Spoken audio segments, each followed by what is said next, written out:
Hi, let's learn about different ways to measure development. Okay, so we're going to learn about how to measure national income. So, in the previous classes, we have mentioned that there are different organizations who publish different uh, things about the development, right? For different reports will be published. Okay. So the World Bank, one among them is World Bank, and another one is UNDP. That is the United Nations Development Program. So let's check the World Bank first. So it publishes the World Development Report. So the report published by World Bank is the World Development Report. And it focuses mainly on the income-based comparison. So we have mentioned about the per capita income, GDP, etc. Right? So they are focusing on income-based comparison. And how do they make the countries into groups based on the income? Okay, so they will be classifying them into low income, middle income, and high income. Okay, so this is how the World Bank categorize the countries.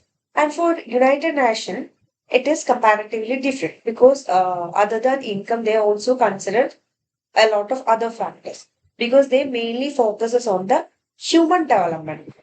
Okay, so we have already mentioned that we have coined a point like all developed countries are rich, but not all rich countries are developed, right? So just like that, even though the countries have enough income, it doesn't mean that they are having proper development. Okay, so that is why we have the human development report. So let's check what it is. So it focuses overall on overall human development. Okay, whether we have enough basic necessaries and all the healthcare facilities, education, all these things will be considered. Okay, so the countries are ranked on the basis of human development index. Okay. So what are the things we included in human development index? We include education, life expectancy, and per capita income. So it is literally better than that of the development report. Okay. And we have already mentioned that two type of countries, right? One are developed and another one is developed. So let's see what is the difference between developed countries and developing countries. Okay. So basically, what are developed countries? They will have higher income and a better standard of living, right? So just imagine that you are living in a country like USA or maybe China or whatever it is. So you have around like per month you are earning around 5 lakh or 6 lakh, 7 lakh, etc. So you will be able to afford all the basic necessities, right? So you will be able to upgrade your standard of living. Okay. And there will be better education and healthcare. Definitely, there will be a lot of better healthcare and educational institutions and more industries and services. So they will be more focused on the production, right? Industries and services will be more like the tertiary and the secondary sector will have more importance. Higher HDI and better public facilities. So what are the factors included in HDI? We have education, healthcare, and uh, per capita income. So if all these three are high, definitely they will be having high HDIS, right?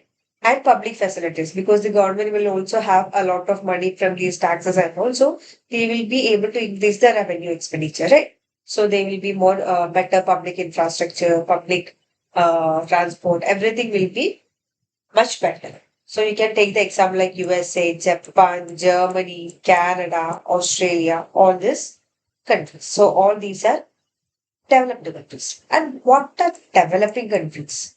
Developing countries are comparatively having lower income and lower standard of living. So you can even take the example like India. Okay. So India is a developing country. So we are lacking a lot of things, right? Even in infrastructure, healthcare, everything. Even though we are developing, still we need a lot of fund and lot of resources for it. So lower income and a lower standard of living. So like most of the people in India is not able to, or they are not able to afford basic necessities still also. Okay, so there are more than like poverty index. We are so backward in the poverty index and all. Like we are not that much developed. And education and healthcare also. Even though some states are performing well, there are a lot of states, even in North India part, etc we won't be able to find better education or healthcare facilities there. Okay, so they are still in the improvement stage. Okay, and we have more dependence on agriculture. So, Indian economy is also known as agrarian economy. Okay, why it is known as agrarian economy? Because uh, most of the population in India is depending on agriculture and allied activities. Okay, because of the fewer job opportunities. So even though you are a graduate or a postgraduate, since the population is very high, the job market is very low. Okay, we don't have enough opportunities. So most of the people, even though they are educated, they are unemployed. So we have more people working on agricultural sector. Okay. So the dependence on agriculture, we won't be able to earn much, right? So if we have more industry and the tertiary sector, then only we can earn like the developed countries. Okay. So that is why we are lacking income and the lower standard and lower HDI and the uneven development. So when the education and the healthcare is not improved yet, definitely we'll be having lower human development index, right? And uneven development. What do you mean by uneven development? What is that? So basically, if you take the case of any countries, any developing countries, whether it is India, Bangladesh, Nepal, Sri Lanka, Afghanistan, etc., we can see a common trend there. What is that? The cities will be like in India, you can see a lot of cities like Delhi, Kolkata, Mumbai, Cochin, Trivandrum, uh, all these major city centers, they will be highly developed. Okay, they will have Bangalore, etc. Okay, so they are comparatively highly developed. We'll have everything out there.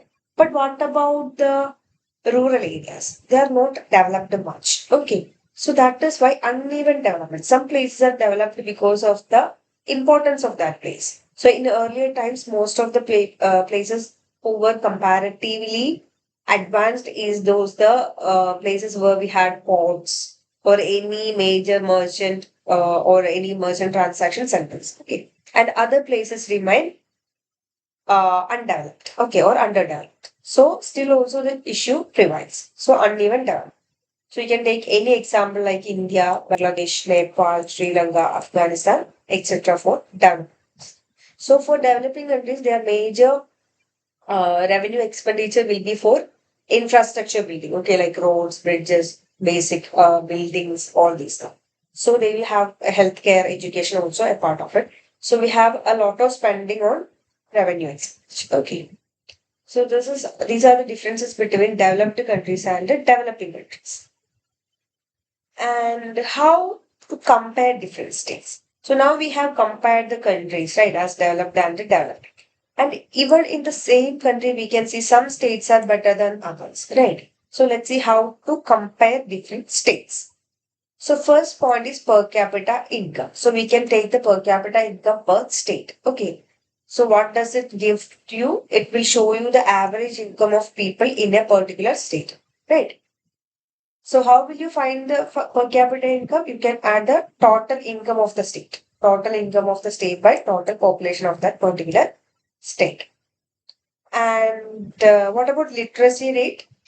So it tells us how many people aged 7 years and above can read and write. So they should be at least able to read and write one paragraph in their own mother tongue. At least that is the criteria. Okay, so that is what we call as literacy rate and net attendance ratio. So it shows the percentage of children of a particular age group who actually attending school. So some of the state have taken much initiative for enrolling every child into the educational institution by providing free meals like midday meal scheme or they will be providing all the educational accessories, including textbook, uniform, everything free. So education under the age, till the age of 14 is almost free in most of the state, just to ensure that the kids will be attending school. Okay. And there comes the infant mortality rate. Okay. It shows the number of babies who die before completing 1 year. Okay. So it may not be seen as a like a major issue nowadays because we are not facing that issue, but it is comparatively very high in few years back. Okay. So now the healthcare uh, healthcare system is comparatively better, and now we have a lot of vaccines available. So we can reduce the number uh, to a certain extent. So before few years, like a few years back, the infant mortality rate was very high because many children were died before attaining the age of one due to some sort of diseases, due to malnutrition, maybe some issues related to delivery, all these things. So how do we calculate infant mortality rate? By the death of infants below 1 year by live births at a particular year into 1,000. This is how we calculate. Okay.